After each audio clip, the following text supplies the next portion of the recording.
Hey guys, it's your girl Dr. J with my mental health and wellness tip from my perspective.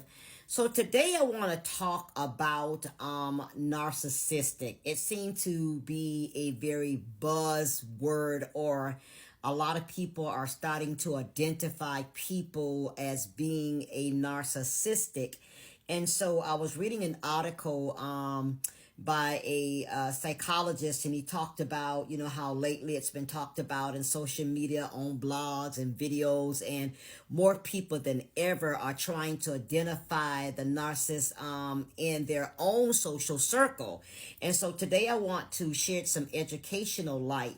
And so I'll be coming from what is known as a psychoeducational perspective, and that's one that therapists and counselors and psychiatrists, they use with their clients when they educate them on the behavior or the disorder they might be presenting with.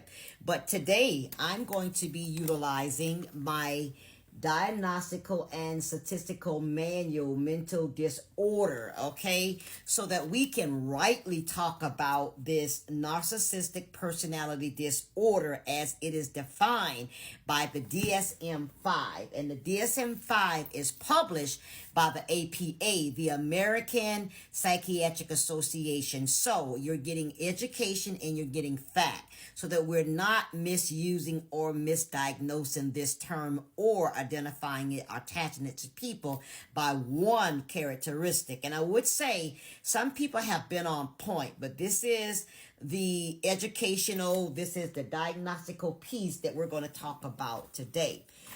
So there are narcissistic traits, or according to the Diagnostic Statistical Manual, we call them diagnostic criteria that we use to identify or make the determination if someone is actually diagnosed with this narcissistic personality disorder. Narcissistic personality disorder.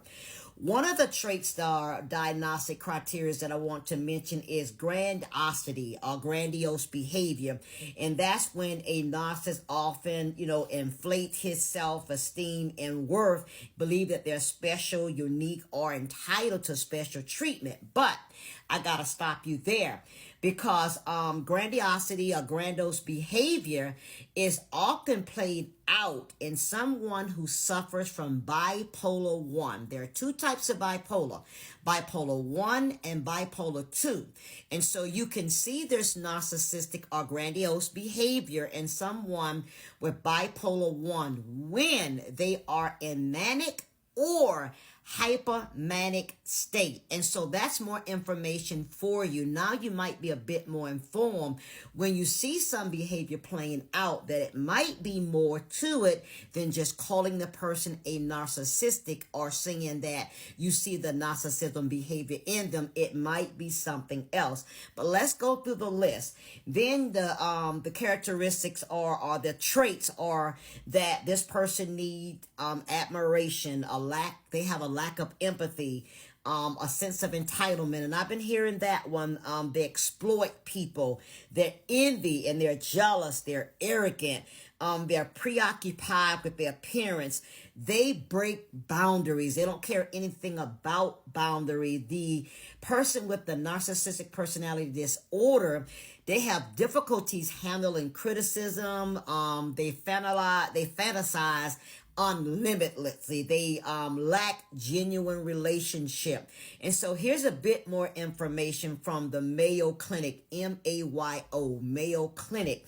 This is an American medical center that focus on integrating healthcare, education, and research. And so what they said about the narcissistic personality disorder, the F60.81, is that type of person, male or female, because we keep attributing it to male, but they are also females, that they add problems in many areas of their life, in the workplace, in school, in financial places. And the truth is that their personality, people don't want to be around them. They don't enjoy being around them. But it's interesting in that when they're playing out their narcissistic traits, or the diagnostic criterias in which we use to determine that they are narcissistic personality diagnosed, that people are drawn to them.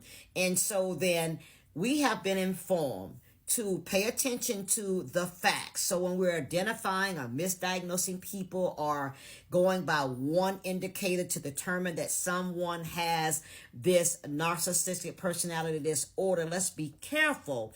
And so you might be saying that I'm saying too much, but the truth is I would not have us be ignorant of anything.